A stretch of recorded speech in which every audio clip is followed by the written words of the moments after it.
How do you invest in what appears to be a slowing but still growing economy? Rebecca Patterson is former chief investment strategist at Bridgewater Associates, also a senior fellow at the Council on Foreign Relations. Is it wrong to characterize this economy as slowing but still growing?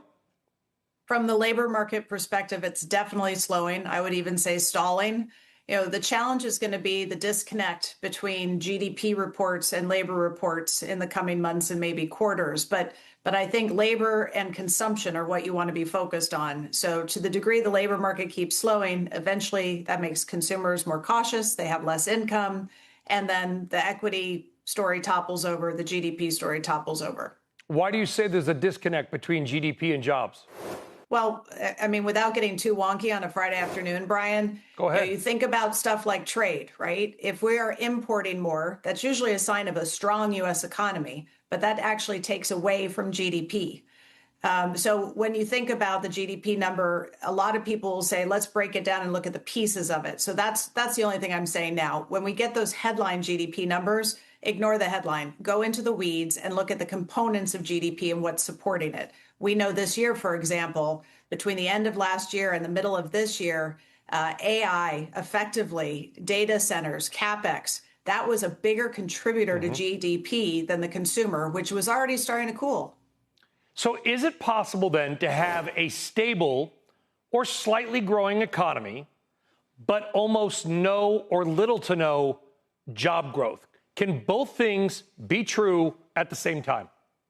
For a period, probably yes. Again, the AI CapEx, which has been like private sector stimulus, hundreds of billions of dollars a year coming year after year, that's a structural story. Eventually, the economy, if it slows enough, will probably slow down that CapEx as well. But for the moment, that's going to be there supporting GDP, even if the labor market's cooling. So we can see a disconnect for a bit, but eventually, I think, again, if people don't have jobs, they can't spend. And you and I both know that consumption makes up more than 2/3 of the economy. So you need the jobs to have the spending, to have the GDP, ultimately. At some point, probably going to need to talk about universal basic income, but that's a different segment for a different day on a different show. I know. It's a different segment, though. How do we invest? Let's say we have this AI, companies don't know what's going to happen, so they're not hiring, but we kind of plug along.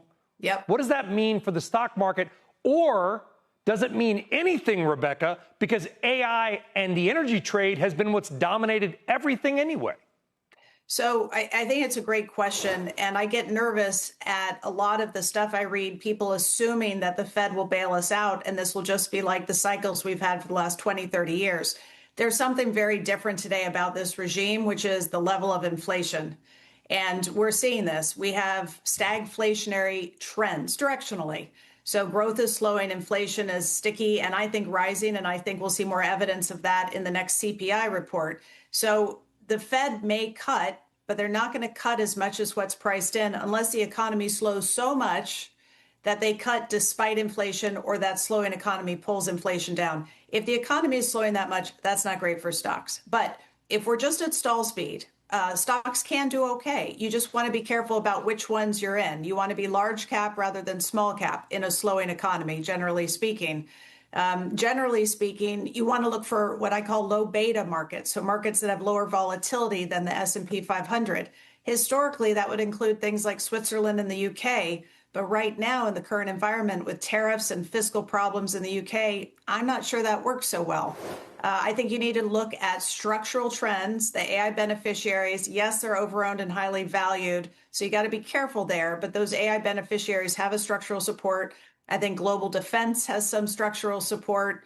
Utilities building out that energy demand. You need the supply. That's going to have some structural support. So there are some places to go.